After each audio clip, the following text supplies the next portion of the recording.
تحية طيبة مشاهدينا الكرام، كل عام وأنتم بألف خير. تحية مباركة في برنامجكم عن قسم اللغة العربية والإنجليزية، وأنا معكم أخوكم في الله عبد الصبور. قد نشأت وترعرعت في المركز التعليمي للحفاظ الذي تحت إشراف الشيخ محمد محسن علي. مشاهدينا الكرام والمستمعين العظام، إنه لشرف عظيم وامتياز كبير لنا، وإنه لمن دواعي سرورنا البالغ أن نستقبل شخصية مضيئة وفريدة في ساحة الإسلامية وفي عالم الدعوة الإسلامية، الدكتور ذاكر نايك في أرض باكستان. ونرحب بك بأحر التحيات وأصدق الأماني، ونحن متحمسون جدا ونقول لك بقلوبنا مرحبا بك، أهلا وسهلا بك في أرض باكستان المباركة.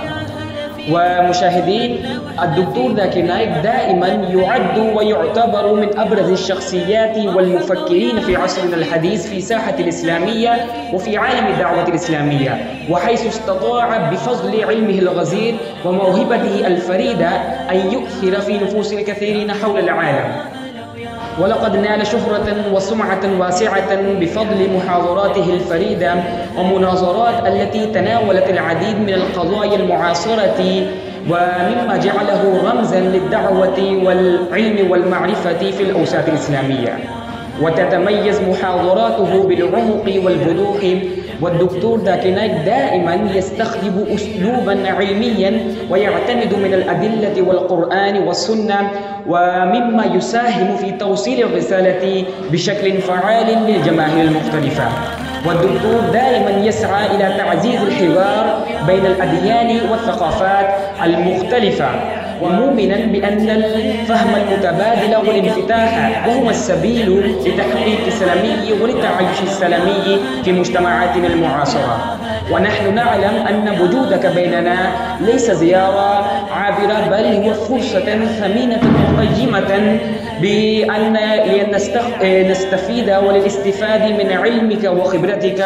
ولقد كنت دائما منارة العلم والمعرفة وملاذا للباحثين عن الحقيقة، ومثلا يحتذى به العلم في الحوار البناء. ولقد أسهمت في إغناء الساحة الإسلامية بالمعرفة ونشر تعاليم الإسلامي بشكل عقلاني وموضوعي.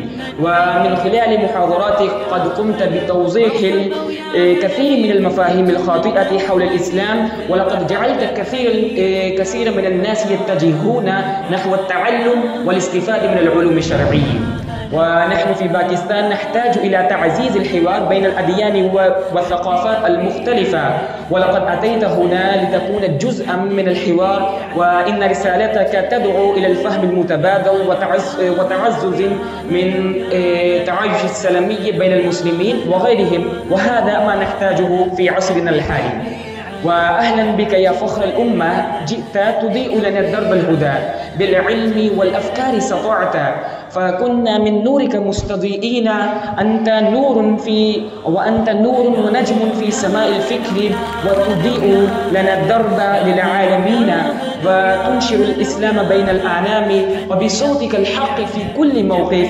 أيها الحكيم يا قائد الرأي، نحن نسير معك نحو التقدم والفلاح، ونحن معك نحاذر وكيف نظهر أن نجمل ظهور ديننا بلا انقطاع.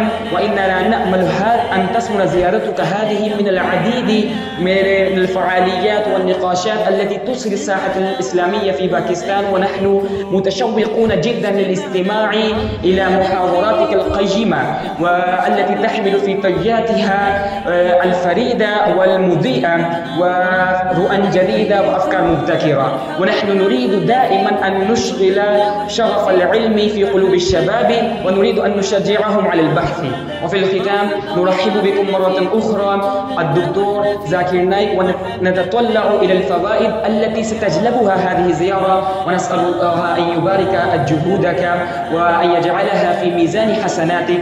ونحن هنا في باكستان نعتبر قدومك خطوة نحو المستقبل بفضل العلم والمعرفة، وأنت النور الذي يضيء لنا الدرب والمعلم الذي يأخذ أيدينا نحو نحو الحق، فمرحبا بك يا مناغة العقول. فوجودك بيننا ليس هو فرحة، هو فرحة بل لا تقاس.